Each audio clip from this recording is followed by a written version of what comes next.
If you're over 70, there are small things you do every day that might be taking years off your life. Not because you're careless, but because no one ever explained how much these little choices actually matter. I've spent decades watching people age, and I've noticed something important. The difference between someone who stays strong and independent at 80 and someone who struggles often comes down to habits that seem too simple to matter. But they do matter, more than most people realize. I'm Harold Bennett, and I've made it my life's work to understand what helps people live longer, healthier lives in their later years. I'm not a doctor. I can't prescribe medication or diagnose illness. But what I can do is share what I've observed over years of paying attention to how people age. And what I've seen is this. The daily mistakes that shorten life after 70 are usually quiet ones. They don't announce themselves. They don't feel dangerous in the moment. But over time, they add up in ways that matter deeply. Today, I want to walk you through some of these patterns. If you're willing to listen carefully, I think you'll recognize some of them in your own life. And the good news is, once you understand what's happening, you can make small changes that make a real difference. If you'd like more of these conversations, consider subscribing. I make these videos for people who want to understand their health without the panic or confusion. Now, let me explain what I mean. The first thing I want to talk about is something I see almost every day. People your age skipping meals or eating the same small amount of food they ate when they were 50. I know why this happens. You're not as hungry as you used to be. Your appetite has changed. Maybe you're alone now, and cooking for one person feels like too much effort. Or maybe you're trying to stay thin because you've heard that being overweight is dangerous. But here's what I need you to understand. After 70, your body needs protein and nutrients more than it did when you were younger, not less. Your muscles break down faster now. Your immune system needs more support. When you eat too little, especially too little protein, your body starts consuming its own muscle tissue for fuel. Let me tell you about two people I've known. Margaret and Dorothy were both 74, both widowed, both living alone. Margaret ate a small bowl of cereal for breakfast, maybe some crackers and cheese for lunch, and a light dinner. She thought she was being healthy by not overeating. Dorothy, on the other hand, made sure she had eggs or yogurt in the morning, some chicken or fish with vegetables for lunch, and a proper dinner even though she was cooking for one. 3 years later, Margaret had fallen twice and fractured her hip the second time. She'd lost so much muscle that her balance was poor and her bones were fragile. Dorothy was still walking 2 miles a day and living independently. The difference wasn't genetics. It was nutrition. Studies have shown that older adults who don't get enough protein lose muscle mass rapidly, and that muscle loss is directly connected to falls, fractures, and loss of independence. This isn't about eating more food. It's about eating the right food. You need protein at every meal. You need vegetables and fruit. You need enough calories to keep your body strong. If cooking feels like too much, there are simple solutions. A rotisserie chicken from the grocery store. Canned fish. Greek yogurt. Hard-boiled eggs you can make once and eat all week. Small changes, but they matter more than you might think. The next thing I've noticed, and this one surprises people, is how many older adults stop drinking enough water. Not because they don't know water is important, but because they've trained themselves not to feel thirsty. Maybe you've reduced how much you drink because you don't want to wake up at night to use the bathroom, or because you're worried about incontinence.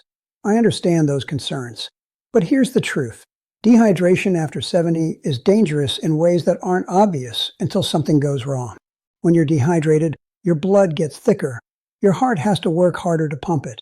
Your kidneys struggle to filter waste. Your blood pressure can become unstable.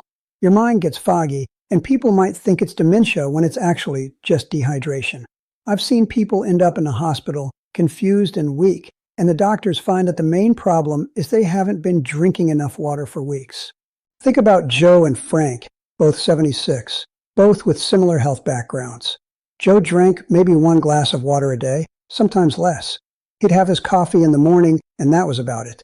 He started feeling tired all the time, dizzy when he stood up, confused about small things. His daughter thought he was developing Alzheimer's. Frank made it a point to drink water throughout the day. Not huge amounts, just steady sips. A glass with breakfast, 1 mid-morning, 1 with lunch, 1 in the afternoon, 1 with dinner. He felt clear-headed and steady on his feet. When Joe finally went to the doctor, they put him on 4 fluids, and he improved dramatically within hours. It wasn't dementia. It was dehydration. You don't need to drink gallons. You need consistency. Keep a glass of water where you sit during the day. Take small sips regularly. If nighttime bathroom trips are a concern, drink most of your water before 6 p.m. But don't stop drinking water because you're trying to avoid inconvenience. The inconvenience of dehydration is far worse. I hope this is making sense so far. These aren't complicated things, but they're important. Stay with me here because this next part matters just as much.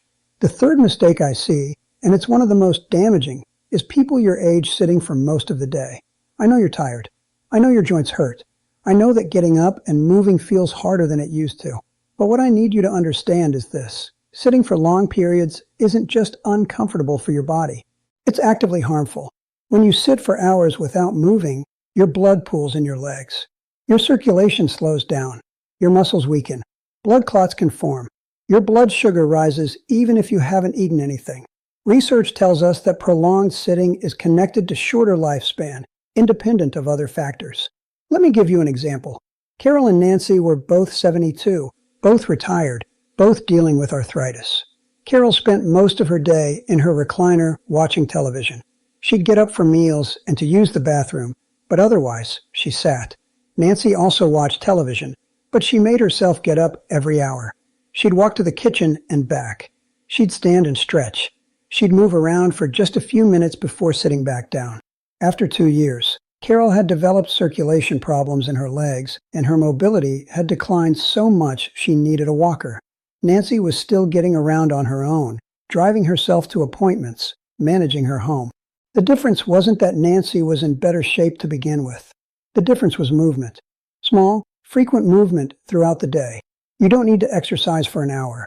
You don't need to join a gym. You need to interrupt the sitting. Every hour, stand up. Walk to the window and back. March in place for 30 seconds. Stretch your arms over your head. These tiny movements keep your blood flowing, keep your muscles engaged, and over time, they add up to a significant difference in how long you live and how well you live. If you're finding this helpful, let me know in the comments. I'd love to hear if these observations match what you've seen in your own life. Now, the fourth thing I want to talk about is something that affects almost everyone over 70, but most people don't realize how serious it is. Not taking care of their teeth and gums. I know it sounds strange to connect dental health to lifespan, but doctors have noticed a clear pattern. Poor oral health is linked to heart disease, stroke, diabetes complications, and pneumonia. When your gums are inflamed and infected, that infection doesn't stay in your mouth. Bacteria from your gums enter your bloodstream every time you chew or brush. Those bacteria can cause inflammation throughout your whole body. I watched this play out with Robert and Walter, both 78. Robert had stopped going to the dentist years ago. His gums bled when he brushed, but he figured that was normal at his age. He had some loose teeth, but didn't think much of it. Walter kept his dental appointments, flossed daily, and took care of problems when they were small. 5 years later, Robert had a serious heart infection that doctors traced back to bacteria from his mouth. Walter's heart was fine. Studies have shown that people with gum disease have a significantly higher risk of heart attack and stroke, especially as they age. You might think your teeth don't matter as much now. You might think it's too expensive or too much trouble to see a dentist regularly. But your mouth is connected to the rest of your body. Infection in your gums is infection in your system. Brush twice a day, gently. Floss if you can. If your gums bleed, that's not normal. That's a sign of infection. See a dentist. Get your teeth cleaned. Address problems before they become serious. This isn't vanity. This is survival. The fifth thing I need to talk about is how many people your age have stopped staying connected to other people. I know this happens for understandable reasons. Friends pass away. Family is busy. You don't want to be a burden. Maybe you've lost your spouse, and socializing as a single person feels awkward. But isolation after 70 is one of the most dangerous things you can experience. It's not just about feeling lonely, though that matters too. Isolation actually affects your physical health in measurable ways. When you're isolated, your stress hormones stay elevated. Your immune system weakens. Your blood pressure tends to be higher. Research tells us that social isolation in older adults is as dangerous to your health as smoking 15 cigarettes a day. That's not an exaggeration. People who are isolated die younger than people who maintain social connections, even when you account for other health factors. Let me tell you about Eleanor and Barbara, both 75, both widowed within months of each other. Eleanor withdrew after her husband died. She stopped going to church, stopped attending her book club, stopped calling her friends. She told herself she just needed time alone. Barbara grieved deeply too, but she forced herself to stay connected. She went to her book club even when she didn't feel like it. She called her sister twice a week. She volunteered at the library one afternoon a week. 3 years later, Eleanor's health had deteriorated in ways that confused her doctors. She was depressed, her memory was declining, she'd had a small stroke. Barbara had her struggles, but she was functioning well, mentally sharp, engaged with life. The difference was connection. You don't need a huge social circle. You need regular contact with people who matter to you. A phone call twice a week with a friend. A monthly lunch with your sister. A church service or community group where people know your name. Even a friendly conversation with the cashier at the grocery store matters. Your body needs social connection the way it needs food and water. Don't let isolation become normal just because it feels easier than reaching out. Pay attention to this next part because it's something most people get wrong. The sixth mistake I see is people your age not sleeping enough or sleeping poorly and accepting it as normal. You've probably heard older people say they don't need as much sleep anymore, that waking up multiple times a night is just part of aging. But that's not quite true. Your need for sleep doesn't decrease as much as people think. What changes is your ability to sleep well. And when you consistently get poor sleep, it shortens your life. Poor sleep affects everything. It weakens your immune system, making you more vulnerable to infections. It impairs your balance and reaction time, increasing fall risk. It affects your memory and mental clarity. It raises your blood pressure and increases inflammation throughout your body. Doctors have noticed that people who consistently sleep poorly have higher rates of heart disease, diabetes, and earlier death. I knew 2 men, both 73, both retired. George accepted that he'd wake up 4 or 5 times a night and only sleep about 5 hours total. He figured it was just his age. He'd lie awake for hours, get up tired, feel foggy all day. William also had trouble sleeping, but he talked to his doctor about it. They discovered he had sleep apnea and got him a CPAP machine. They adjusted his medications so they weren't keeping him awake. They talked about sleep habits, about keeping his room dark and cool, about having a routine. William started sleeping 6 to 7 hours most nights. 2 years later, George's health was declining in multiple ways. His blood sugar was harder to control, his blood pressure was up, he'd become forgetful and irritable. William was doing much better across the board. If you're not sleeping well, don't just accept it. Talk to your doctor. There are often simple solutions. Maybe your medication is disrupting your sleep. Maybe you have sleep apnea that can be treated. Maybe your room is too warm or too bright. Maybe you're drinking coffee too late in the day. Sleep is when your body repairs itself. Without enough good sleep, that repair doesn't happen. This matters more than you might think. The 7th thing, and this is the last one I want to cover today, is something that affects nearly everyone but gets ignored. Not moving your body through its full range of motion regularly. I'm not talking about exercise exactly. I'm talking about simple movement. Reaching overhead, bending down, twisting, stretching. Most people your age have slowly stopped doing these movements because they've become slightly uncomfortable. You reach for something on a high shelf and it's a little harder than it used to be, so next time you ask someone else to get it. You drop something and bending down feels like too much effort, so you leave it or use a grabber tool. I understand why this happens, but here's what you need to know. When you stop moving through your full range of motion, your body adapts to that smaller range. Your joints get stiffer, your muscles get shorter, your balance gets worse. Eventually, you can't perform those movements even if you want to. And when you can't reach, bend, or twist, you lose independence rapidly. Studies have shown that maintaining flexibility and range of motion is directly connected to how long people maintain their independence in old age. Think about it this way. I knew 2 women, both 74. Helen had gradually stopped reaching overhead, stopped bending down, stopped twisting to look behind her. Her world had gotten smaller without her really noticing. She could do what she needed to do in her smaller range. Sarah, on the other hand, made it a point every day to reach up high, to bend down and touch the floor, to twist and stretch. Not for long, just a few minutes of gentle movement through her full range. 5 years later, Helen had fallen and couldn't get up because she couldn't move her body in the way she needed to. She'd lost the strength and flexibility to recover. Sarah was still independent, still able to do things for herself. You don't need yoga classes or formal stretching routines, though those are fine if you want them.